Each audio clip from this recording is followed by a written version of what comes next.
So, So Patricia, where are you from originally? Mexico. Mexico. Mm-hmm. And so did you just come to Philadelphia to go to Curtis? Yeah. Uh-huh. Yeah. When I was in high school, I wanted to go to Curtis. That was one of my schools. Schools. They don't take many percussionists. No, they took, actually that same year, they took me and Gabe. It was a pretty interesting experience for me because I wasn't really planning to go. And in Mexico, I had a job before. And I was kind of like in a situation where I was like, I don't know if I want to do this for the rest of my life or, I want to go to somewhere else. Mm-hmm. And Curtis, the opportunity came up, and so I came. Yeah. Yeah. Well, it's a great school. Yeah, it's great in many ways. I had the impression at Curtis you'd play like just orchestral music.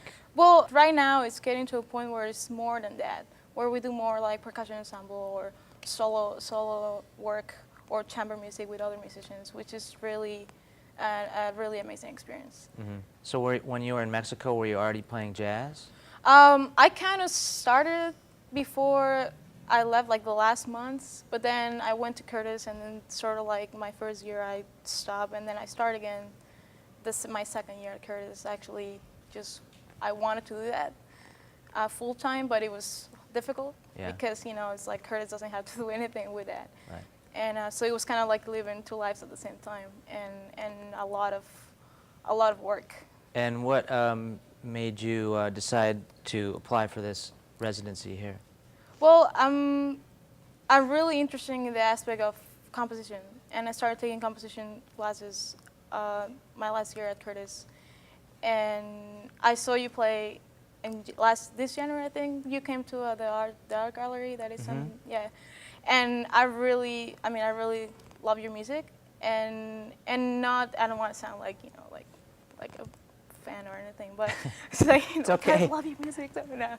But it's just like I really appreciate a composer, just because I guess that's my goal eventually, like get to a point where your personality or the actual person that you are, or you can tell in a composition that is so unique. Because in the process, like like in classical, you start learning writing fugues and all this stuff. That is not really your voice, Right. But eventually everything starts coming together, and all your influence. Like I could easily, I could tell from a really great composer, oh, he heard this, or he went through this, or he was a violinist before, or he was that.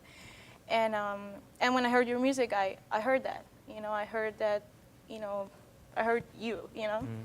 and I really appreciate that. And I got this opportunity of working with you, and I was like, that would be really great.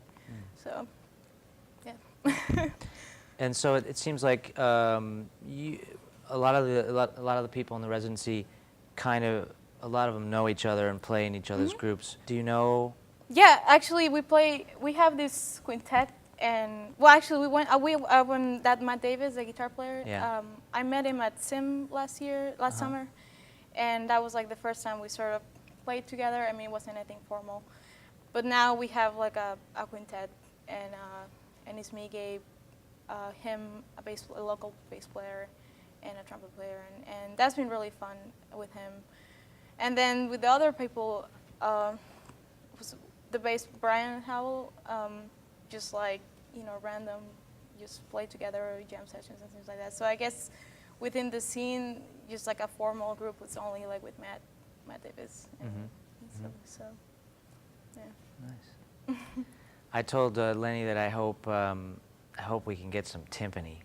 Oh, yeah. Because I rarely play with, someone that could really play timpani. Really? Not for the whole thing, but just it would be so great if we can get some timpani. Yeah, we could. I'd be very psyched. Yeah. I love that instrument. Me too. Yeah. It's one of my favorites. So. You ever like some records where Roy Haynes kind of has a little timpani over on the right, and just kind of plays it. Just the sound of it is real powerful. Very interesting. Yeah. My name is Patricia Franceschy, and I'm a percussionist from Philadelphia. Bookmark this page and tune in often, as new clips will be added regularly.